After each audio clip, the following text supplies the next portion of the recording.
Well, I don't even think this deserves an intro, to be honest. No nice intro music, no nice greeting, no nothing like that. I love you guys, but yeah, I mean, we all know that we went into the season unprepared, but I don't think we knew to the extent in which we were unprepared for the season until it was put in our face when we're playing against a newly promoted team, a good one, but it wasn't even just that we lost. It looked like we just had never kicked a ball in our whole entire lives.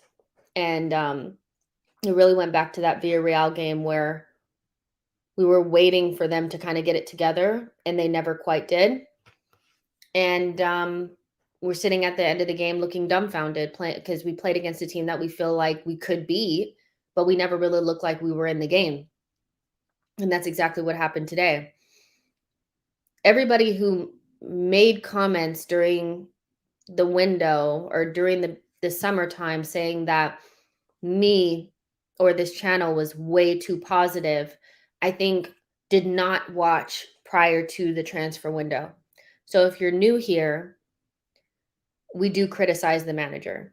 And I've always said that he should have never gotten the job.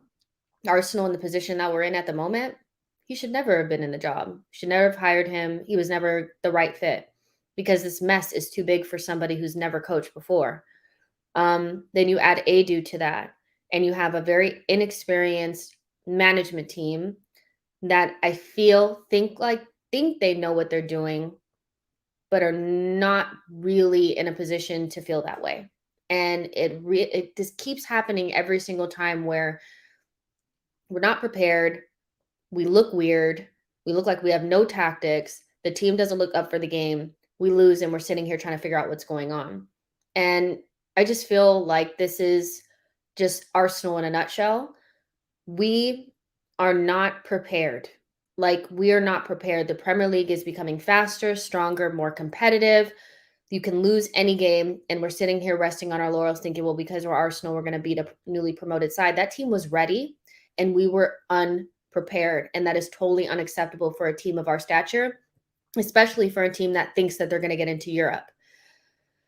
There's no excuse. There's no excuse for going into the first game of the season, regardless of if it's Brentford or Manchester City, the way that we did today. And losing Aubameyang and Lacazette should not make people realize that we need a striker. I personally feel that we project way too much on these young players into who we think that they will become and decide that they can start doing that now. They can't. They're not ready, and they shouldn't be asked to. So I'm looking at Balogun, Martinelli, ESR, Sambi, Reece Nelson, who came out there, Bukayo Saka, like, it's not your fault. Arsenal Football Club should not be fielding a team of teenagers or young players like that on the first game of the season. Shouldn't be doing that. But this is the position that we're in. And I don't really know how we get out because the owners that we have seem quite content allowing two inexperienced people to run the club in its most feeble position it's ever been in. And so going into the season, my expectations were always that I think we can finish sixth with a push, with new players in the team, and with a lot of things going our way. As soon as you say, or as soon as you put out a team full of young kids like that, I think you really just kind of, that is our floor. So did we really do enough? No. It's just, I don't want to overreact, but at the same time, this has always kind of been what I've thought. Like, we're just not as good as people think we are. And although I do believe we should be able to beat Brentford, if you don't have the ability to compete, if you don't have players that can change the game, if you can't defend corners and set pieces and throw-ins, if you can't defend your near post, if you can't connect a 5-yard pass, if you don't have tactics, if you look completely confused, how are you going to win any games? And why do we keep having these same reoccurring issues? It's not like set pieces haven't been an issue in the past, maybe not last season, but before that.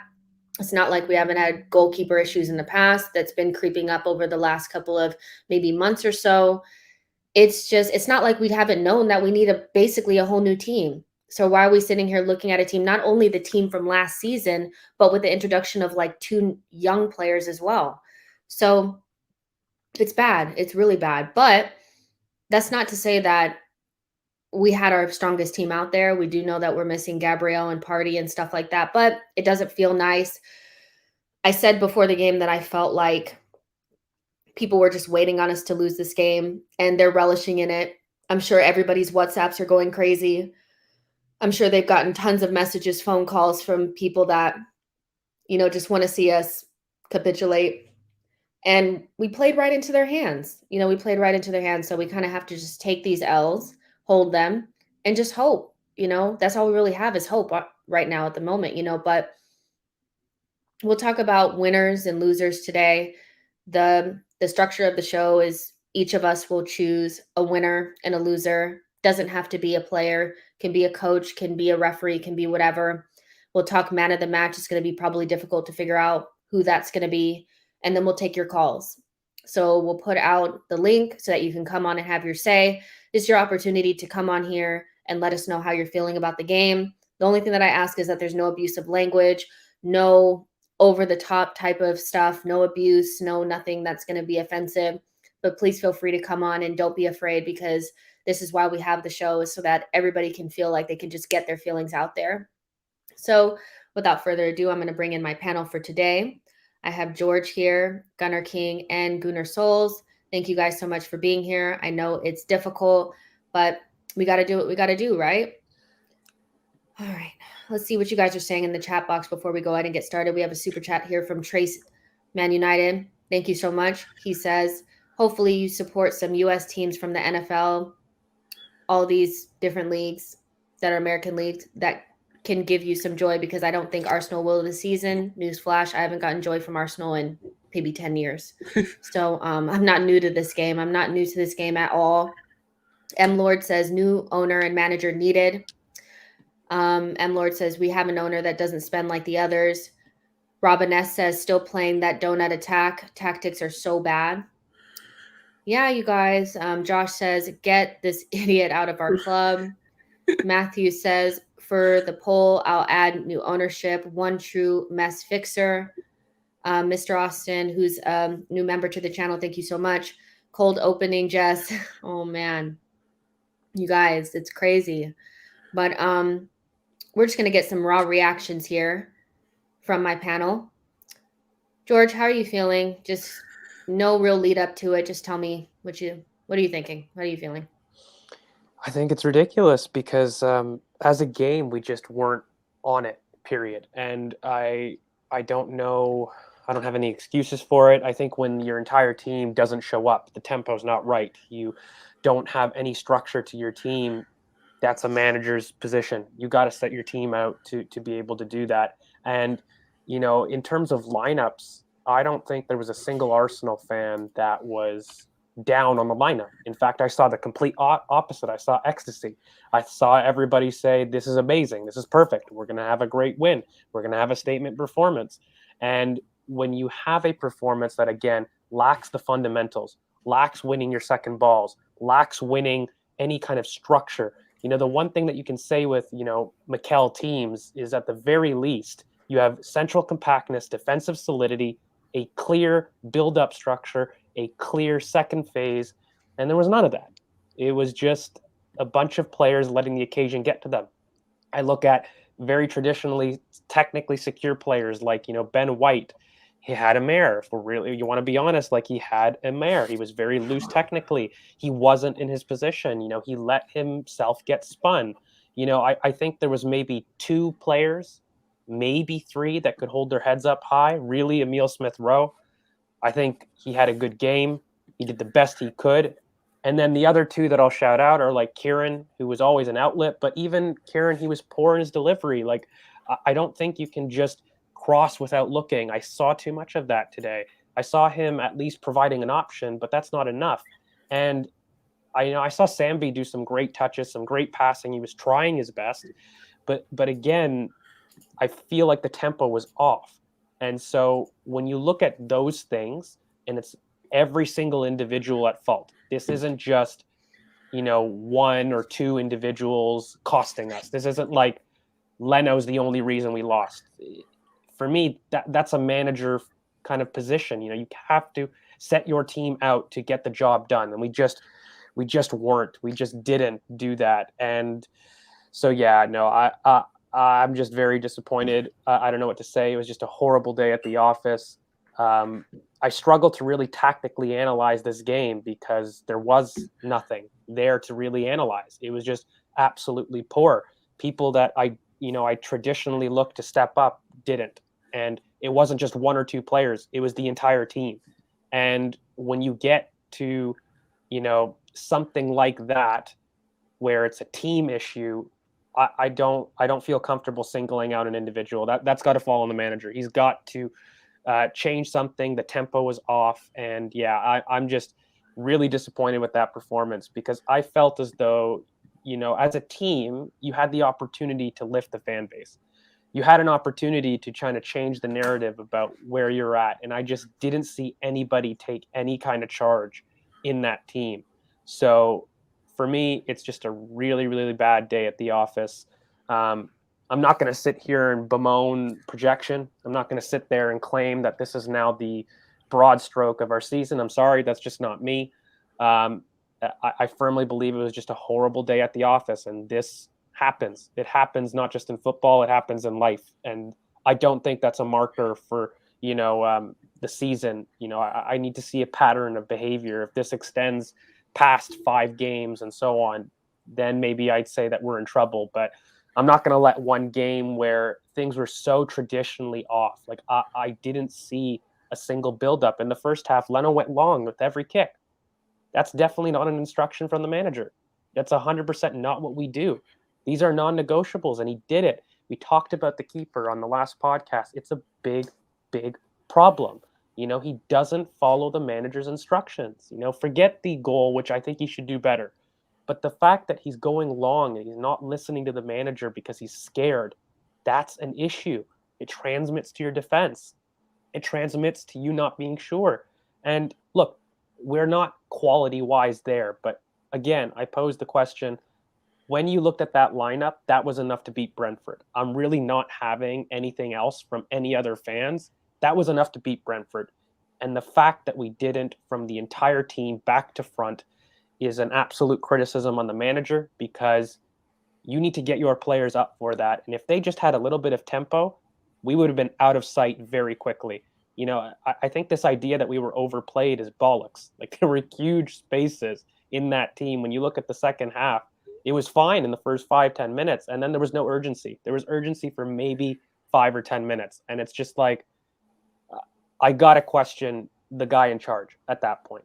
You know what I mean? Like, you cannot play for 5 or 10 minutes. You don't have a divine right to rock up and win based on lineup. You don't have a divine right to go and sit there, and you have to respect the game. You have to respect the fundamentals. Win your second balls, play with intensity, play forward, back up your teammates, and just none of that was, really there today. So I just think that you have to criticize the team at that point, and everybody needs to accept responsibility, because it just wasn't good enough. There isn't really much fancy analysis, really. It just wasn't good enough.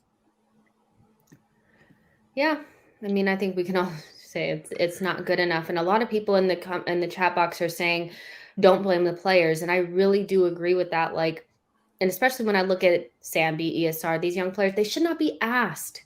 They shouldn't be asked to do this. Like, we should have good players available to us on the first game of the season that could take us over the line against Brentford.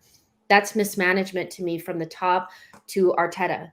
They left us out to dry. Gunner King, what do you think?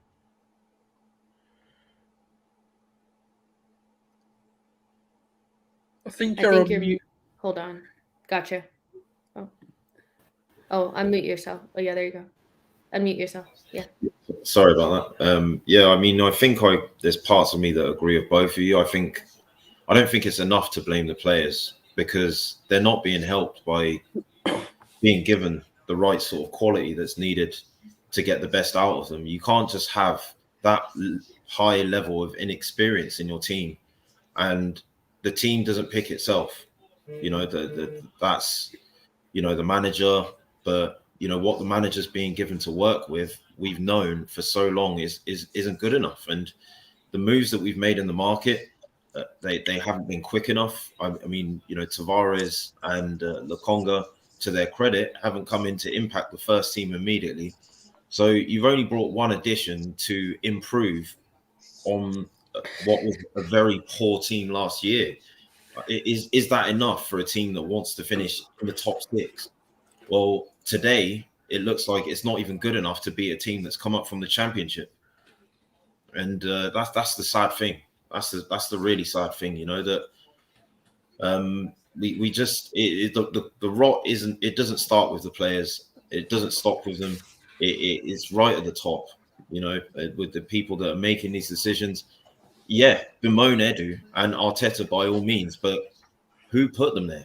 You know, who decides that two interns can be given the keys to the third biggest club in the country? You know, and that's just it. That's got to be holding a mirror up to Edu to show that this is the product of your indecisiveness, or you know, in between trying to buy Arrogance. players on holiday. Arrogance. Yeah, it's just. I don't know, Jess. I'm sorry. Like, I can't sit here and just hear that you can't blame the players. I do blame the players as well. Like, I don't sit there and want to give a free pass to anybody. I'm sorry. This was not good enough. Like, I don't care if you're a young player or not, Jess. You need to do the fundamentals correctly, okay? And a lot of those players out there that we're hammering right now as well were experienced, but also youngsters that weren't doing the basics correctly. And I'm sorry, you need to do that. Balogun, when he's in the chance there, he's got to control that. That isn't, you know, the occasion being too much for you. In the moment, can you execute your final ball and your final action? You're a striker. I'm sorry, you can't, and you didn't do it on the day. That doesn't mean that you're horrible, but it does mean your performance today was not good enough. And I do blame the players because, look, at the end of the day, okay, it's not just the manager. It's not just one magic pill that's going to fix the team. It wasn't like you remove this one factor and the team suddenly becomes able to win this game. You win this game kind of one time out of infinity. We lose this game 10 times out of 10 because of the way we approach the game, both manager prior and mid-game as well. None of the players showed urgency except for Smith Rowe. None of them. It was a problem across the entire team, and I'm not going to sit there and give a pass to the players. I think it's ridiculous. It makes it reductive. You start to then say, "Oh, it's just a manager's fault," and I don't buy that. The manager was not good enough today, but the players were also not good enough today. And, you know, this can happen, but, you know, you don't sit there and blame leadership when you don't do your job. I don't sit there and blame my supervisor if I don't produce on the day. It's a combination of both. You didn't give me the proper leadership and I didn't produce. It's a shared responsibility at the same product. You're part of a team. This isn't an individual sport. And I just think it wasn't good enough today. It really just wasn't good enough. And that's basically it. I don't know if there's any major tactics that you can go into at this point. It was just not good. I mean, I understand what you're saying, and I'm not saying that like they don't have some responsibility, but quite frankly, I feel like we've seen similar performances from the moment that Arteta has come in, where we leave our heads scratching like, what happened to the tactics? Why do they look like they haven't really gotten up for the game? Why do we look so confused, and why are we getting outplayed? Albeit you say you don't think we got outplayed. I personally think we did, by lesser opposition. And we're talking about a team that went from, you know, Guendouzi, Xhaka, Mustafi, David Luiz, Kolasinac, Mesut Ozil, Aubameyang, Lacazette starting, and now we have basically a completely different team, and we have a lot of the same questions. So I have a hard time, like, I get that the players need to step up, but I've always had this undercurrent of feeling like there's something not right when we start a game and it takes us 15 minutes to settle in. And not only that, if we don't start off good, we cannot rebound. And that's something I feel like I have to do with the manager. But Nashville Gooner says, I was excited by the lineup. I wanted to see a young, pressing team, but we only saw a young team without expecting the high line and pressing. I mean, I don't know where that high line went. It went away. We didn't Leno press. kept kicking it away. because we didn't sit there and settle, not once in the first half. Can anybody sit there and remind me when there was a break in play that we sat there to build up and then afterwards settled in a high line? It Well, wasn't it's there. probably because they were pressing us off the pitch. Like Oh, it they was were so more poor, energetic. Jess, They it were was so more poor. energetic. They were targeting Murray and Chambers, and at the end of that, they were losing their head. In the first 5 minutes, Murray couldn't control the ball, and he just slapped it upfield to a Balogun who was competing with Ayer, who's 6'4". Like there was no composure on the ball, and it just wasn't good enough. I don't think they were the ones responsible. We didn't get the second balls in that second goal. How is that a tactic issue? That's unacceptable from players. How do you score that second goal? Can anybody sit there and explain to me what the defensive structure was for allowing a bounced ball in the middle of the box at halfway in the first half to get through 5 players? Can somebody explain to me how is that not a player issue at that point? How is that not somebody accepting responsibility? A lot of these games tend to coincide with, for me, when the manager switches something up or we don't have particular players in that system. Like, I just feel like we have these games when he switches things around and he kind of changes what he wants to do. And it's always like this. It was like this with Villarreal. Like, but Jess, I'm sorry, but go ahead. That defending, I'm sorry, it's not because he changed something. You're telling me they forgot how to header a ball. You're telling me they forgot that they're meant to clear a ball. I'm sorry, there's certain things where both of those mistakes for goals, they weren't because we changed our system. It's basics. There's yes, you can make mistakes because you started to play a deeper line. That's understandable. That happens. But the way we conceded both the goals, I'm sorry, that's down to individuals just not being proactive enough. They're not trying to tackle the play. Were we playing good from minute 1, though? I could understand that a little bit more if we were playing good and then individual error. We were bad from the very beginning. But that's where it comes to both. Did you see any of the players show any intent? Like Martinelli's pressing wasn't even there. Balogun wasn't pressing as much. ESR wasn't there was no intent from the players. So do you think Arteta maybe said, "Don't press as high because I'm not that confident in what we're doing"? I mean, we did not play a high line. We didn't play a high line this time. No, but I do not think, A, because the players weren't comfortable, but B, I do not think Mikel Arteta told Bernd Leno to kick the ball after every set piece. I do not think the one negotiable of this one manager who you may not agree with tactics has consistently said to play the ball out from the back, and not once at every broken play did Bernd Leno even attempt to build play. The tactics were gone. There was no first phase. How are you going to get a high line and build up to the top end of the pitch without moving? The ball literally came from Chambers. It was booted upfield. Murray, it was booted. We didn't get control of the game, Jess. There was nothing in there. And I don't. So you're saying that they just decided on their own not to do what the manager said to do? I fully think Bernd Leno ignored the manager's advice and went long every single time. I think he changed his tactics. I think he changed his tactics. I don't think he was confident, and he decided, okay, we were booting the ball up the entire time. Chambers was kicking the ball down the field. It wasn't just Marie and Bernd Leno. Everybody was trying to kick the ball into the channels. We were not comfortable. We were playing counter-attack football.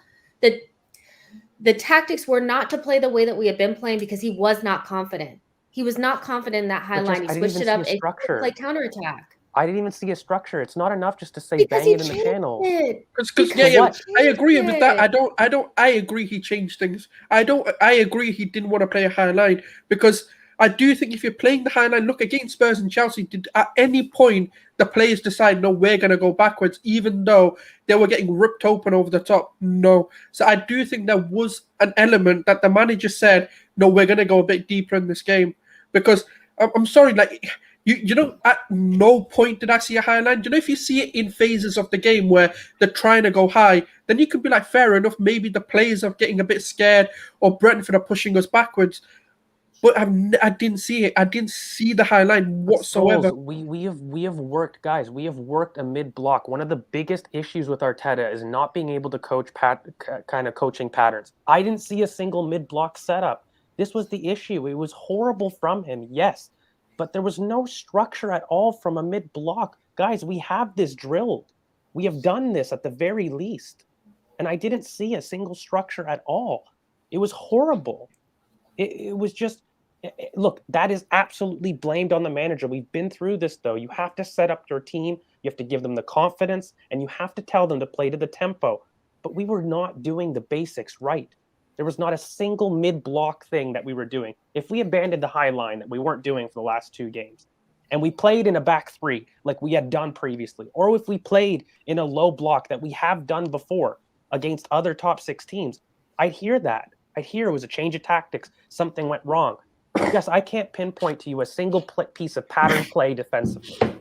A single piece of play pattern defensively, which at the very least, no matter how much you want to blame the manager, that is his bread and butter. So when I see that, and I don't see players listening to the very basics, there's a complete breakdown in the chain. You haven't done good enough as a coach to give them a clear picture of what to do. But at the same time, the players have not listened and have gone away from what they're used to. It's really, really bad on all accounts. I'm really pissed at it. I don't understand why you would choose this game to not make a mark. Both sides, players, manager, the club. I refuse to believe that the 11 that came out there was not good enough to beat Brentford. I refuse to believe that. The thing is, like, in a technical sense, I agree with you. In a technical sense, I agree with you. But 2 factors of what Arteta had to pick from as a overall squad. Could you really say he could have picked a better team? Because as you said before, no one was complaining about it. But that's my point. Given with what he has available to him, that's the only team he could have really picked, given the circumstances with injuries and the ones that are available. But that's my point. Everybody here, I like legitimately, guys, we may not be at the quality, but are you telling me that this was a 2-0 game where we weren't going to get a touch? You were maybe going to get 1 shot on target to a Brentford team that concede really, really poor.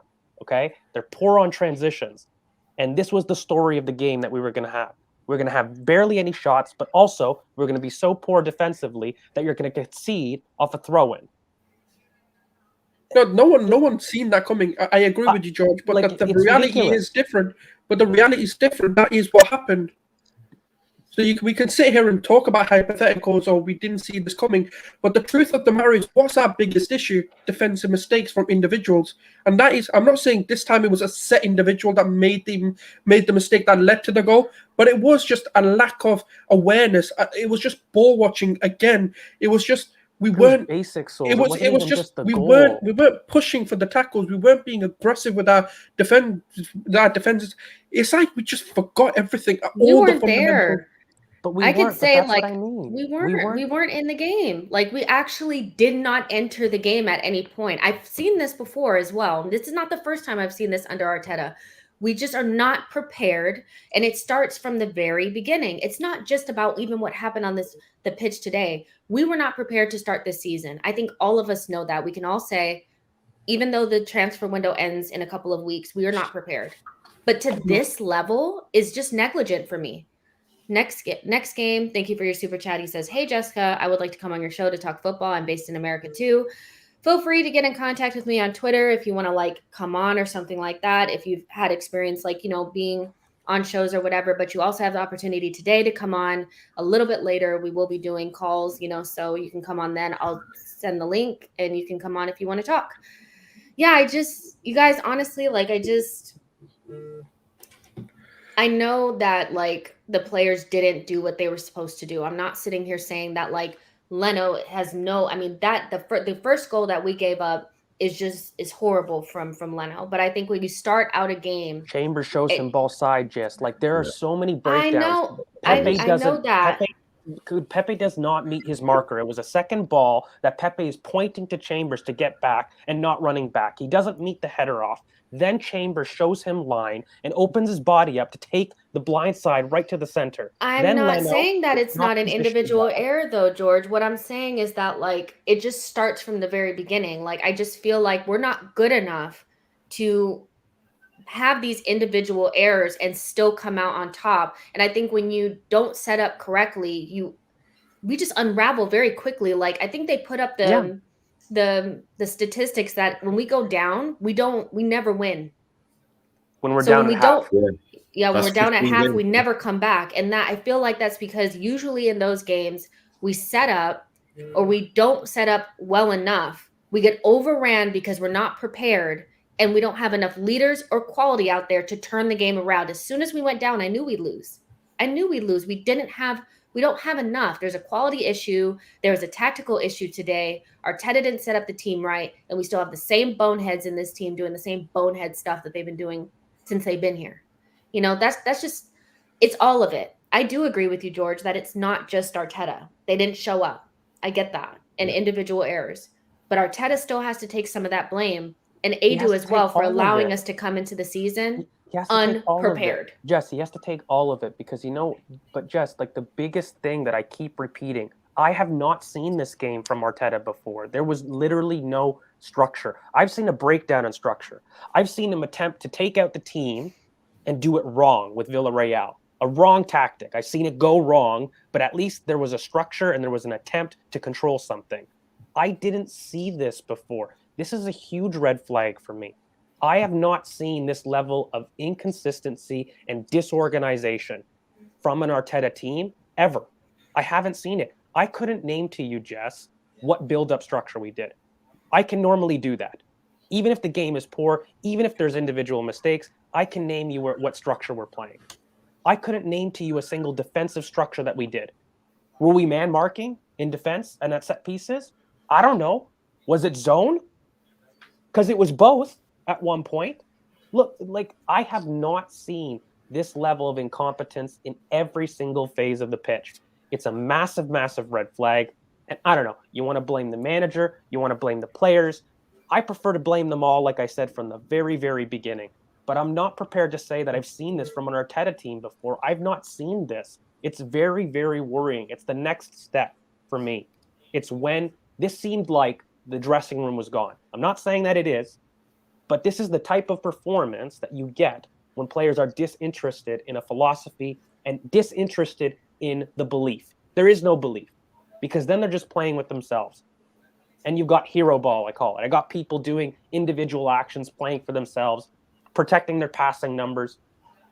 Like, this was a complete breakdown in the chain. This is my point in this entire thing. And, I'm not sitting here defending Arteta. And like I keep saying, he is a big part to blame because when you get this level of disconnect from players, it wasn't just one or two or three. It was back to front. We were not good enough. That falls at leadership, and it does. But it's got to fall at individuals as well. I don't accept that you can sit there and take the status quo. We simply don't have. You put up that stat that at halftime, if we do concede, we never seem to want to win. Yeah, I would like to think that there are some players that don't like that. And I don't think we have enough of those. I don't think we have enough players that say, you know what, I actually hate losing and I don't want to lose today. We looked on the bench. We're asking Bukayo Saka to save us. Like, we actually don't have the personalities in our team. Reg says we don't need Odegaard. We need a force who can impact the game. This is exactly why you pay $10 million extra for James Maddison. Odegaard doesn't change that game. I looked at that game and I asked myself, does Odegaard change this game? No, he doesn't. He does not change this game at all. Because he can't score a goal and he tends to fade. Does Locatelli, does Neves. Like, I'm sorry, these players that we are target, it's really, really annoying. And people keep calling me that I'm stuck to my principles. I don't think Basuma accepts that. I really don't. I don't believe that James Maddison would accept that. No. I really, really don't. And there's a reason, because you profile these players to come and fix the major problems at this club, which have been mentality from literally a decade. This isn't just, and this is what my point that I really get very frustrated, because this isn't a this year problem. This wasn't a last year problem. This has been a decade problem since Wenger has left, factually. This team and these players aren't good enough. And by the way, multiple coaches have done it. And I'm getting real, real tired of rinse and repeating the same crap where we go, let's give the manager time. Let's give him a year. Okay, cool. We get it. And then we circle back that the players aren't good enough. And we rinse, repeat, and we put managers and good men through the Arsenal laundry. machine, and it's getting old. Facts. There are people that we have had different philosophies, different managers, and look, Manchester United have done the exact same thing where they've gone through different players, different philosophies, different managers. At what point do they recognize their process is wrong, or is it the managers? Because I find it very hard to believe that we've got now two managers with very different philosophies, and they both failed. At what point are we going to sit there and be honest that the level that we have in this squad is not able to compete? The thing is, the difference, right, George? Yeah, with say Unai Emery and Wenger, at least it's like you've tried your hand with a manager that has experience, and the people behind him that are tasked with finding quality players, profiling them and bringing them in, they have experience as well. There is, at least if you tried in that vein and you failed, that is something that mentally you can process, right? You can understand that. But when you put not just a manager, but a technical director or whatever Edu's exact role is, and the two most pivotal roles of the heart and soul of your football club, and you decide to do that and expect different results, that in itself is basic. And then for me, that is like the source of everything, because everything after that is in a downward motion. Do you know what I mean? The manager's indecisions, or where he's not making the right decisions, or picking the right players or formations, like in the Villarreal game, or the Edu with transfers and thinking it's acceptable, or but mate, you know what it is. You know what it is, mate. Holiday in the Algarves when he should be signing players. Mate, and then I can hear that opinion, but you know what it is. Fundamentally, we have tried to recruit football people. If I would sit there and objectively stand out, okay, I don't think he's right and he's a good person for the job. But Edu had experience at Corinthians. I can sit there and back up. Look, he's done the job. This isn't like we plucked somebody out of nowhere. Richard Garlick, who everybody is saying, he was head of the Premier League and a very well-respected sports law solicitor. From the outset, I can see those moves and saying, okay, you tried to do it. You tried to recruit a football person who's done the job and he's failed. But the problem with this club is we sit there and we're too sentimental with our decisions. We don't know when to cut the cord too quick. And we don't know when to realize that things are past the point of fixing before we start to implode. And it's just very frustrating. It really is. I want to say this really quick. First of all, there's 468 of you guys watching on all platforms. Make sure you like the video, subscribe to the channel. Nashville Gooner says, my favorite link this summer was Luis Campos. And I go back to this because for me, there's a manager issue, obviously. I do think that we're looking at a manager that I feel is out of his depth. Not because he's not going to be a good manager at some point in his career, but we are in the mud. Like, we are actually in a really difficult position, and I don't think he can get us out. But I was willing to see him with new players, see if he can get it done. I think we're under too much pressure, and with fans back in the stands, not only is our team unable to deal with pressure, but he's not dealing with it either. And when he gets back to the Emirates, I think he has a rude awakening coming for him. My favorite link this summer was Luis Campos. Edu he's left us in a position where we're unprepared in this window. But this also goes back to the hiring of the Cronkies and how every single have we made a decent executive signing under the Cronkies since like Wenger has been gone? Like, can we actually make Per Mertesacker entire youth setup? That's it. They've hired Unai Emery, they've hired Arteta, Edu, Raul, Ivan Gazidis. Like, we both. And I say Sven, but then they fired him. I don't think so. Sven didn't do. Sven, look at his track record. Look at his track record of his actual transfer windows. They weren't that good. They weren't that great. In fact, what he did put us on very big wages that put us back years as well. We have a fundamental issue with our ownership. And at this point, I don't really see them being able to hire correctly to get us out of this hole. Because not only are they not willing to put the money up, So in order to get better people, you have to pay the best. And we never get the best. We always get the cheaper option because we want to cut freaking corners. Arteta and Edu are in position. So Harry Symeou asked me on his show, do I think that the inexperience of Edu and Arteta was holding us back? Or that's the reason why our transfer window is going the way that it is? And I said, I'm not sure because I'm not in the room. I'm not in it. I can say 100% their inexperience is killing us. This is 2 windows in a row. We go into a season unprepared, and it's unacceptable. This is unacceptable. You have Ben White, who you spent 50 million on. Thomas Partey, you spent 45 million on. These are expensive players that are being asked to play with mid-table / championship level players or children. That is so unacceptable. Ben White is not a bad player. I do not blame him for today. Would you blame him for being shaky, playing against a Brentford team, not scared of you, full stadium, with Marie on your left and Chambers on your right? I don't want to hear anything about Ben White not being a good player. I don't want to hear anything about Thomas Partey not being a good player. That's the same thing we said about him too. We don't ever finish the project, and we won't unless we hire the best. We're never going to finish this up. You know what's coming next, you guys?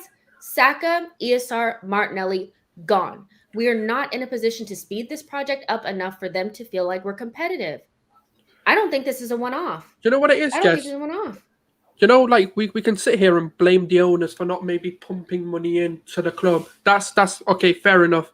But let's look at it. Let's look at it subjectively. We've spent £105 million this window already on White, Lokonga, and by the way, I'm not criticizing the signings, but if we think about it, could that money have gone to better use to improve the starting 11? 100%, because you've got the likes of Awar, Basuma, who would have cost you, Basuma could have been 25, 30 to 35 million. The figures vary. Awar's come down to 25 fixed fee. Yes, the agent is a bit of a, whatever, but that's besides the point. It'll still won't cost you a lot of money to actually get that deal over the line. There's about 55 million, and that already improves your starting 11. And then, when you look at, I know people don't like this one, but Onana, for me, I know he's not available to from November to February because of AFCON and everything. I get that. I understand that. But that's already less than what we've already spent. And guess what? You've already drastically improved your starting 11. So I'm not going to sit there and accept that. I don't like the Cronkies, by the way. I do think they need to go. But could the money that has been spent been used better? 100%. And that's the incompetencies of either it's Edu that's suggesting these or Arteta. I don't know who has the final say. That's the only thing I don't know, because there's some theories going out that Arteta's the one who signs off on these. If he doesn't, it doesn't happen. And some are saying that Edu ultimately makes these happen. So the thing is, we've improved our depth, but not the 11, which for me is mind-boggling. When we're out of Europe, I'm not saying we don't need the depth. Of course we do. But could we have done better 100% with the money we've spent? The thing is, if you only address depth without also addressing first team quality, then you might as well have not even bothered with depth. You might as well have not bothered at all. Do you see what I mean? It's a pointless endeavor to, not fully plug the inadequacies in our squad. And this is the thing. I think what you're both saying about inexperience at management level and in the players, it's a common thread throughout the whole core of the club. Edu, Arteta, the players that are being picked. If you speaking about Ben White there, having players around him that, you can't just pin it on him. It's his first game. He's 24 years old. He's a centre back. He is of age where he has just taken a massive step up. And if you're not going to do enough to put sufficient quality on the pitch to help him, then it doesn't matter. You might as well not put him on the pitch at all. And this is the thing. This squad is crying out. Right back Chambers was at fault in terms of the marking for the first goal. Didn't get tight enough to his man, and it's come through his legs.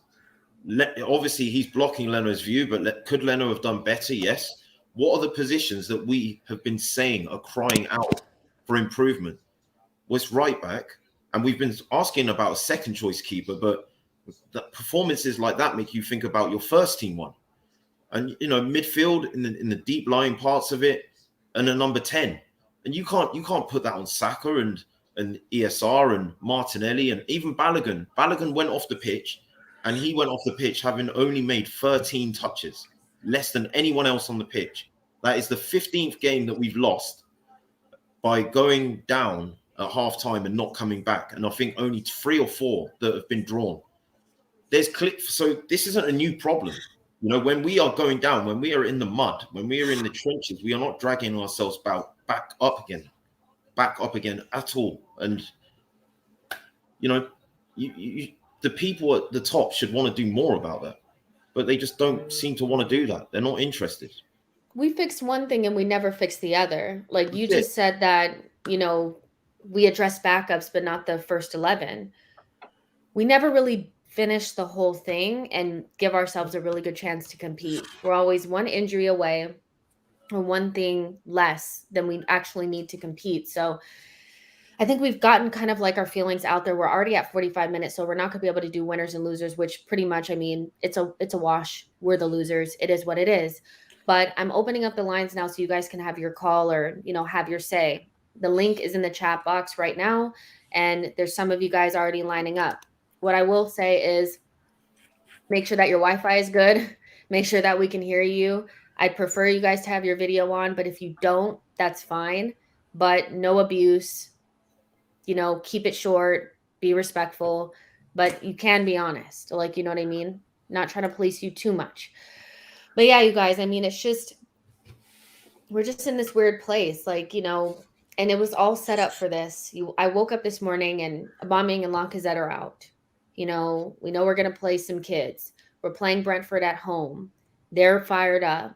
And then the Odegaard news, everything was just kind of like building up for us to lose this game. So it is kind of like, here we are again. But we'll kind of see how things pan out. I don't think that this is going to make Edu work any harder or any quicker. I think he's arrogant and he thinks that, well, it is what it is. I just deal on my own time. That guy is a madman to me. I can't believe that this is where, come on. Like, come on. Let's see. We have a caller here. Tawanda, hey, how are you? You're gone. Tawanda, what happened? What happened? Let's see what you guys are saying in the chat box. T says, we need Arsenal back, man. The league is becoming more competitive at the top and Arsenal aren't progressing. It's true. We are having a hard time competing now because when you look at our squad, we have a lot of really good young talent that's not really at the point where they can be beneficial to us. That we can't get on the pitch together, though, Jess. Like last season, how many games did Tierney, ESR, Saka, and Thomas Partey play together? Can anybody answer me that question? It was about 3, wasn't it? Or 2? 3 games. 390 minutes in the Premier League season. We're just those 4, by the way. Like, we're not talking about first choice and other positions, but just those 4. Our most important players. So, look, there are a lot of issues. I wasn't expecting a change and to have everything fixed this season, but I also I will refuse to project that we're going to have a horrible season based off one horrible day. I won't. There's a certain amount of context that I need to apply, and for me, I need 10 games. I need to see at least 5 games of us with our starting 11, and I need to see if this carries on. That's what I need to do, and I need to see what we do at the end of the window because it is a fluid situation. I'm shocked with what I saw today. It was the lowest I saw from a Mikel Arteta team ever. And it wasn't just tactics. It was just there was nothing there that I could say was a redeeming quality. And for me, I could say things about Villarreal that were redeeming. Okay, he tried something. I totally disagreed with it. But he tried this way. This is how he wanted to set up. Can't say that today. I said it earlier in the show. It seemed like there was no desire. There was no effort. There was nobody backing the philosophy from back to front. And I'm just not prepared to then project an entire season off one bad day. It's just not who I am. So I will never say that this is the status quo. I don't believe that there's no way that we can get out of this. I think that the last couple signings are positive. They are in a positive direction. They are in a mold that I would agree with, but I'm just not going to sit there and then expect us to jump from 8th to now top end of the table without the required additions. And that's going to be the specific parts of this. Like if you were to go get a Madison, if you were to go get these things, I could understand the climb up the table. But if you're going to tell me I went from Madison to now Odegaard, okay, well, that's not something I had in my plan. If I was going to go from Basuma to Xhaka and no replacement at all, that wasn't part of my plan. Are we not going to address the right back at all? That wasn't part of my plan. I wanted Rydell Baku. Like, if we don't do those moves, then I'm not then going to say, oh, the fourth that I thought we would do in our business will be realized. So I think expectations absolutely are going to change in the next 2 weeks. We need to see what they end up doing, because I actually disagree, Jess. I think there has to be a response. The fans at the Emirates won't allow it. It's going to be extremely toxic. I think there needs to be a response. I don't think it's coming. He's not that guy. He doesn't rate us. He's not going to look online and say, wow, I really messed up. He's going to look and say, they don't fucking know anything. I'm doing my hardest. I'm doing as good as I can. I don't think they can with the fans. That was the one thing during COVID that they didn't experience. Then they need to go. Like, the reality is there was always a huge possibility that Arteta would be sacked before December. There was always a huge possibility of that, and they're just expediting it. Arteta should look at Edu and say, you're actually just killing me right now, because they're not getting things done. And I refuse to believe that there wasn't a better way to economically use our money, get deals done a little bit quicker, so we weren't in this position. You said 100%. It yourself. We should be getting Basuma, right? We actually should have expedited that as soon as Thomas Partey got injured. You have Basuma in your midfield today. You don't get beat off the pitch.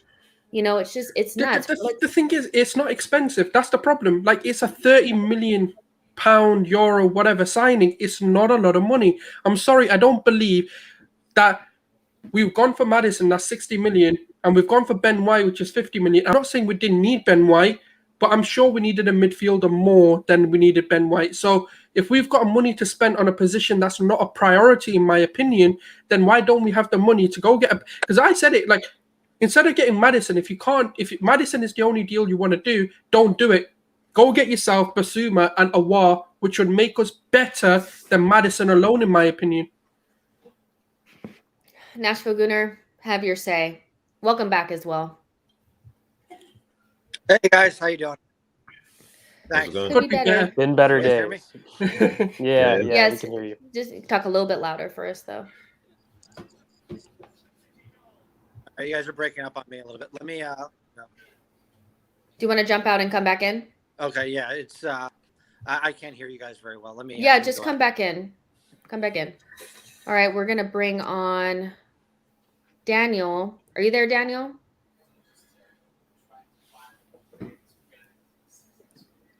Hello, guys. Can you hear me? Yeah. Yes, I can hear you now. Have your say, man. What are your thoughts? I don't know what to say. I was in complete shock. I mean, when I saw the starting lineup, I was like, okay, it's positive. Not exactly what I had planned, but I kind of liked it. And then as we got onto the pitch, I just saw that we looked completely flat, and I didn't expect that.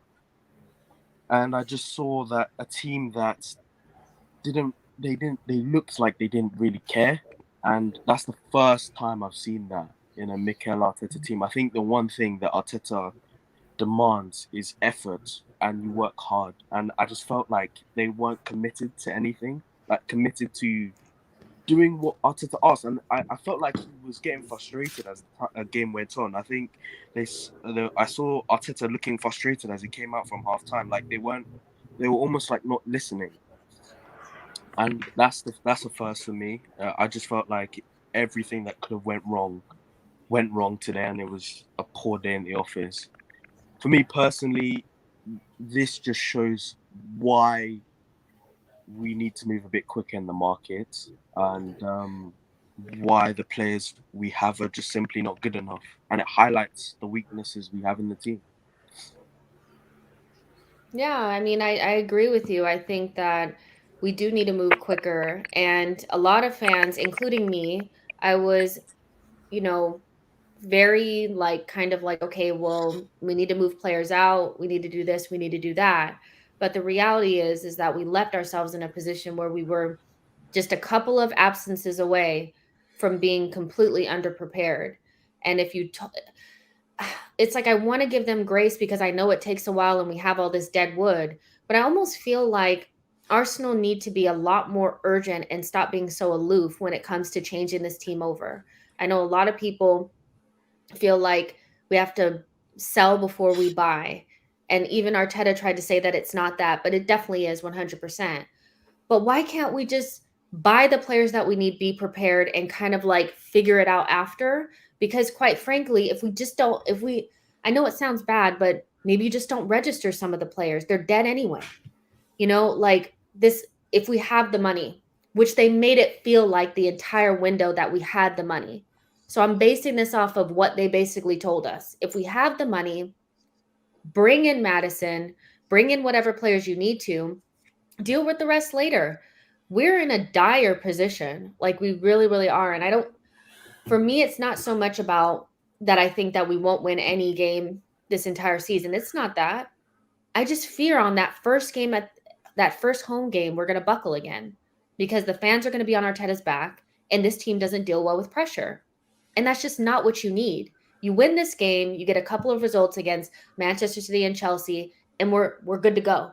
But now you set yourself up where you're getting cooked for the next 3 to 5 games if you don't get it together. So it's dead. It really, really is. It really, really is. The thing is, guys. Go ahead. The thing is, what is the cost of not spending that extra 10 or 20 million and not strengthening the squad sufficiently to get into the places for Europe? How much further does that set you back?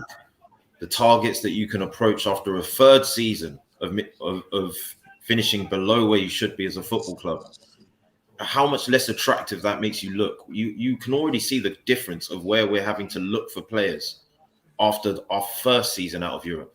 What happens if that happens a second season? So like when you're looking at this like whole scenario of Odegaard over Maddison, I don't see it as Odegaard is a bad player, but that difference in quality for 10 or 20 million could literally make you and save you millions in the longer term by getting back into Europe and getting to a place where you can be competitive again. So I just don't understand it at all. The thing is, Kroenkes like pride themselves on being these sporting tycoons and like, you know, building these business empires in the sporting industry. And for me, I don't see it. I don't see the logic in a lot of what they're doing. I don't know whether it's the Kroenkes directly or who they've hired, but Maddison like, you know, Gunnar King said, like it gets you into, in my opinion, getting someone like a Maddison gets you into Champions League contention and top 4 contention if you then build around it as well. Spending, I don't know, one season, and I've said this many times, what we need is one big window where we spend maybe, it's not even about how much we spend, it's about get that big window where we get a Maddison in, we get a Basuma in, we get the likes of, I don't really want Martinez, it's not my type of striker with the way Arteta plays personally. I'd rather someone else come in, but you know, you spend, for me, it's like if you look at every big team, they've spent big once, and then after that, they've just added. Yeah. And the way we're moving is as if our team just needs adding to, not that it needs improving. But Sulz, we had this argument kind of in our chat earlier. If you're telling me that Maddison, like logically, does everybody not deny that we had a first bid turned down of roughly 45 million plus a player? Is that like logical for everybody to assume that was real and that wasn't fake? Or maybe 40 million? Let's go pessimistic. 40 million plus a player. Mm-hmm. Did we not just sell Joe Willock for 25 million pounds? Yeah. If you give me 65 million pounds, are you telling me Odegaard solves any of the issues? Or could you not go get a Houssam Aouar plus an Yves Bissouma for that? That's same what money? I'm saying. That's what you do. That's a logical thing to do. Yeah. If Maddison's the only, if you're only gonna spend, let's say 65 million, let's just call it for what it is. If all you've got is 65 million, the smart thing to do is go get yourself. I'm not saying this is what I want. Yes, I would rather have Bissouma and Maddison, but you for the for the sake of the club and the way it's going to need to move forward, you go get yourself an Aouar, who, by the way, we were negotiating at 50 million just a season ago. Yeah. So what? I'm sorry, for half the price, even if he has dropped in quality over the season, I'm sure he's not dropped half of his quality. I don't think that's true. And then you go get yourself Basuma, and guess what? You've knocked two birds with one stone, where you were going to buy one player and then you still had to sort the other position out anyway. But in this way, at least you've balanced the team a little bit more. But Yes, so my point is, I don't believe that we can't make the moves. I do not believe that you cannot make the moves. Like, part of the issue that I'm really, really struggling with right now is this idea that I'm supposed to be absolutely hell-bent on us never being able to turn things around. I'm supposed to be from this position. There's no possible way of making smart moves to get back to the top. I just don't buy it. I really don't buy it. And I don't think that we would be making smart moves. And I don't want to hammer because I don't know if Odegaard absolutely happens. I don't know if Ramsdale absolutely happens. I've been quite bullish on record about what I feel should happen in the transfer window. And there's a fluid situation that I don't want to speak in finality to. But I refuse to believe that we couldn't have done something this season. I refuse to believe, even if you told me, Maddison, George, you can't get Maddison, I would have responded right away. Get Aouar and Basuma. I'll make a concession somewhere else. I don't think that even happens. Let's say you didn't want Basuma. I can name you another center midfielder. Go get Ibrahima Diallo from Southampton.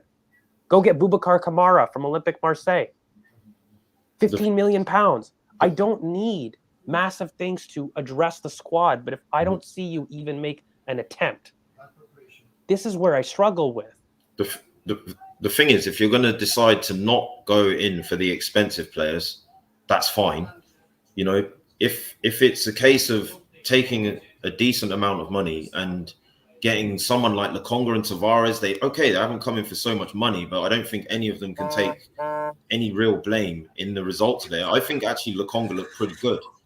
So if you get players like that where there's scope to improve, and at least you like overall find players for the areas that need more strength and depth, then that's fine. But we're doing neither, or we're just doing it in one or two areas and then thinking that we can wing it whilst these other areas aren't done, and thinking we can readdress that at a later stage. And we go through this cycle where we leave off doing the next part so long that the first players that came in the first place just want to jump ship. And it goes around and it repeats itself. I think you're on mute, Jess. That's such a good point. Like, we just don't act quick enough. We still have yet to get Thomas Partey a proper partner. He's already been here for one season. We'll take forever to get a right back for Ben White. It's just not on. Like, it's just not on. But CH Gooner is here. I want to give him a chance to say his piece as well. Hey, thank you so much for coming on the channel. What have you say? Yeah, thank you so much, Jess. Yeah, like, my name's Jess. I'm Swiss, so of course, you know, Granit is a big player for our national team. And what brings a lot, you know, the best out of Xhaka is truly having a dynamic defensive midfielder next to him. Mm-hmm. And Frühler really brought the best out of him during the Euros, I felt. You know, having that dynamic, you know, midfielder who'll get the ball, you know, do all the running around, while Xhaka, he picks up the ball and just passes it on.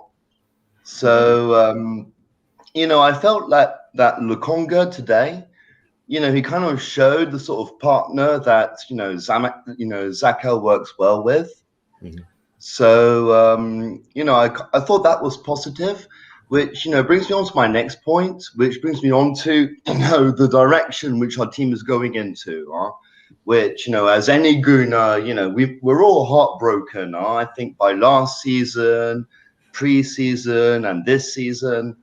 You know, it's a bad time to be a Gooner. But I truly do believe that the Kroenkes, they're not the main reason behind it. I do believe that they kind of had put up the money. You know, they have, you know, funded Pepe and everything. You know, now Ben White, you know. So the money's there, Edu, he's brought in some quality players. He's brought in, Lukonga, Ben White, re-signed Martinelli, Saka, and everything. I think Edu's done a good job. I do believe a lot of the blame lies with Mikel Arteta, and that, Mikel Arteta isn't bringing the best out of our players. I do believe some of our best games is come out of, maybe luck, him bringing Emil Smith-Rowe into the fold and everything because of injuries and everything. I'm just, when we lost against Villarreal in the Europa League, that's when I believe we should have sacked him. So that was my final point. Arteta out. So the one thing I do want to say is that, well, thank you for, your opinion and stuff. The one thing I will say is that when you say what Xhaka needs, I actually feel like at this point, we don't need to be thinking about what Xhaka needs. We just spent 45 million on Thomas Partey, and Xhaka is not what Thomas needs. So it's actually more important for us to look beyond him. Yeah. I get that the Cronkies have put money in. It's been money from the club that was circulating through the club because we were able to make sales and we were in Champions League. Now that we're not there anymore, we're having a hard time kind of generating cash to spend on players. They have spent money. We have spent money on players. The issue is what Gunner King said, which is we do spend 50 million here, 70 million here, 45 million here. But we always have one or two players that are really good that never have the players around them to make them actually tick. We never finish. So that is an issue from the Cronkies. It's an issue from the people that they hire as well. One of the Cronkies' biggest issues is they cannot hire properly. When you hire people that don't know what they're doing, that's on you. It always starts from the top. They hired Raul, Ivan Gazidis. They kept Arsene Wenger too long. Sorry to say it. Hired Unai Emery, Arteta, Edu. These are all incompetent people that they hired, and they don't know what they're doing, and it's trickling all the way down. So for me, I hear what you're saying. Arteta is an issue, but who's the next manager that even comes in? You know what I mean? Like after this, do we really trust that they're going to hire the right guy? I'm not sure, but thank you so much for coming on, CH. I really appreciate it. Hopefully your day gets better, and we'll talk to you soon. Bye. All right, we're going to bring Banky in. Banky, what you got to say, man? Are you going to uplift us today? You have some good words for us, or how you feeling? Oh, I can't hear you. Hold on. There you go. Still can't hear you. No, unmute yourself. Can you hear me? There you go. Yeah. Yes, I can. Hi, everyone. I really want to say something positive. Unfortunately, it's hard. After a game like this, it's quite difficult to be objective. I don't want to make this a rant, but I've been listening to what everybody has been saying, which is not far off what we've all been saying throughout the whole, window and last season and all that stuff. It's hard. It's really, really hard. It's really, really hard to put how I feel into words, to be honest. And unfortunately, I'm beginning to accept that this might be a continuous trend for us. As much as I try to be one of the most optimistic people, even as difficult as this seems, about trying to be objective about supporting Arteta, the process and things like that. Sometimes the reality smacks you in the face and you just have to from what I saw today, it doesn't bode well for Arsenal going forward. Let me be honest with you guys. That's my opinion. And that's not because I'm judging based on the first game of the season, which should be quite, irrational sometimes, because at the end of the day, we didn't have Lacazette, we didn't have Aubameyang today, we didn't have Thomas Partey today, which are excuses that we can always make. But at the end of the day, the problem I have with Arsenal right now, the problem I have with the team I've been watching for the past 2-3 years about Arsenal is attitude. I can take my club losing, I can take my team losing, it's fine, it's part of the game. But of all the last 5 years and all the top 6 teams that have occupied the last, top 6 in the last 5-6 years I've been in this decline. When you look at the teams you're playing against, when you see the likes of even Leicester City, there's a swagger about them the way they play. And I don't want to go off tangent too much here. I don't see personalities in my team, and that's the problem. That's one thing I'm not used to about Arsenal. It's not like the likes of, there was a time we had, remember guys, there was a time we had Song, Leb, Flamini, Diaby, Danielson, and we weren't still happy. Just why the way they were playing. Ramsey were like, we need better. We did this. We can do better. And these were players that we're looking back now. We're thinking we wish we had them back. You get what I'm saying? When you play for a club like Arsenal, I want to see that personality. I want to see that attitude. I want to see that hunger. I want to see that pride in you wearing that jersey. And I don't see that in these players. And I don't know where the connection seems to have caught, because when Arteta came in, it was all about attitude, desire, the non-negotiables. And I get it. But the players I'm watching right now, it seems like you literally have to tell them what to do. And it's like they've tried so many things in training, and they expect exactly what they've tried in training to work out on the pitch. And if it doesn't work out on the pitch, they're confused. They don't know what to do. They can't create anything from their own mind themselves. And that's one thing you never associate with Arsenal at all. You get what I'm saying? You have players like Lev, Nasri, Flamini, Wilshere. They play these ping-pong passes. Even when we lost games, we were like, okay, we lost a game today, but come on. Our team played really well. And when you take that away from us as Arsenal fans, you're killing us literally. So for me, I can take my team losing, but seeing my team not fighting, not playing, not having personality on the pitch, I cannot comprehend it. And Arteta, I don't think his voice is connecting with the players anymore. That's why I feel like, unfortunately, as much as I like to be an optimist and I want to believe that there's something in him, I just feel like this job is too big for him. We can go all about criticizing Kroenke, which I support all day of the week. But listen, they are businessmen. I'm not going to tell them how to spend their money, and I'm not going to waste my time on how they're going to spend the money, because they're not deaf to what we've been saying. There's no point. There's no gainsaying about the fact that it's obvious to a blind man that Arsenal needs signings. We need top players. We need the Bernardo Silvas. We need the Bissoumas and things like that. We've been saying this. It's obvious to a blind person for the past 6 months, even before they had the opportunity of a window. And that's the grace I give Arteta. Like, okay, well, it's not his team. He's still trying to build his team. He's brought Thomas Partey, quality player. Oh, let's give him this summer. Let's see what he's going to do. And for me, I'm disappointed. Now, I want to say something which I'm hoping is not true, but it's a bit strange to me that a few days before the start of the new season, there was no issue with Lacazette and Aubameyang. All of a sudden, they bought hell. It makes no sense to me. I hope it is what it is in face value, but I'm beginning to think there's something going on, because I'm putting myself in their shoes. As a quality player that I've done it over in Dortmund and I've played, what did we buy Lacazette from? I can't even remember. Was it Leon? Was it Leon? And these are players that they play with caliber. It's not about you being a star player. The same thing happened with Alexis Sanchez. He was a star player anytime, any day for Arsenal. But at some point, he kept on. He was annoyed. He was upset. He was angry about the kind of players he was being surrounded by, because he was being surrounded by mediocre players. And if you sign a player like Aubameyang on a new contract and you give him a captaincy and things like that, we're all saying, oh, he's lost his form and things like that. It's not just down to the player, it's about the energy you have around you. We cannot build a team around Smith Rowe, Saka, and these young boys. I get it, they're the future of the club, but right about now, with the position Arsenal is right now, it's too much to put that pressure on those kids. And if the fans can see that we need quality players with personality. I always say this word, and if people get tired of saying it all the time. Personalities is what wins games. Look at Brentford today. There's no known names around there, but those guys came out fighting. Like, you're Arsenal, Abby. We'll show you that, okay, we are Brentford too. We'll fight and show you that it's a game of 11 against 11. So I'm not making excuses for Arsenal today that, okay, we didn't have Lacazette, Aubameyang. I wanted to see more from the players fighting, pride, passion. So I don't know, it feels like I'm going on a tangent right now, but guys, I don't know. I want to be positive. It's after the game, you can understand my emotions. Mm-hmm. But even on a day like this, I don't know what positivity to give. I know you. I don't want to be negative. I don't want to go on a negative train, but at the same time, I just want us to be very real and see the bigger picture. Yeah, I think Arteta may be losing the dressing room. I think if it's not losing the dressing room, it may just not. There's a disconnect there, so we might be looking at maybe changing the manager in the next few months or something.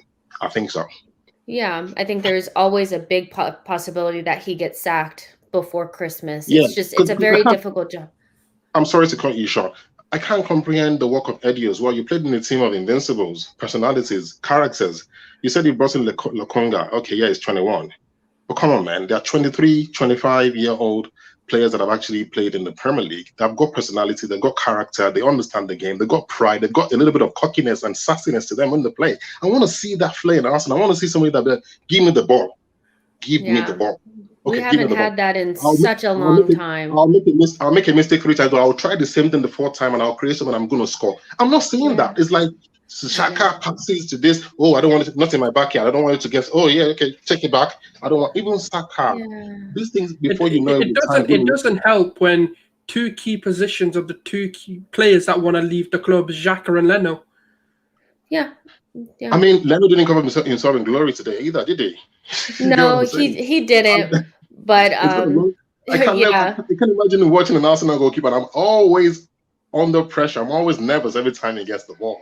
Like yeah. you make 2 good saves, and then you make 3 blunders that is almost going to lead to a goal. How have we gotten this far? And for them not to, sorry, I'm not. Yeah, sorry guys. Yeah, no, you're fine. You're fine. Yeah, but yeah, thank you so much for coming on. I really appreciate it. You always say like the most amazing things, and like I know it was hard for you to like not be able to say so many positive things, but thank you so much for coming on, and we'll see you soon.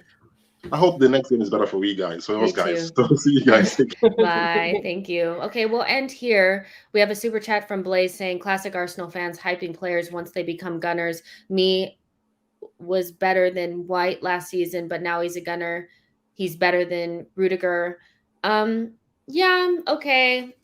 Yeah, thanks for your super chat, but I think it's more about the players that he's playing around versus, you know, him not being a quality player. We do this all the time. They're not playing with good enough quality. Ben White was probably shocked standing next to watching Marie play that he was playing and watching Leno behind him. Like it was probably shocking. But you guys will be back on Monday for the post-match show at 10 p.m. UK time. That's when we'll really unpack this entire thing and talk more in depth. I think Harry will be there as well. So it'll be pretty much all of us here. Make sure you guys like the video and subscribe to the channel. There's still 462 of you guys watching on all platforms. Thank you so much. And remember that you can become a member of the channel now. Memberships are available. Just go to where the subscribe button is and just press join. I've also shared the link on Twitter as well, so you can join the membership. There's different tiers, and you can become a member of the channel for less than $5 a month, which is pretty affordable. I want to thank Gunner King for being here, Sulz and George. I know it was really, really difficult for you guys, but thank you so much for just rocking with me and all of you guys in the chat box. All right, I'll see you on the next one. Bye, guys.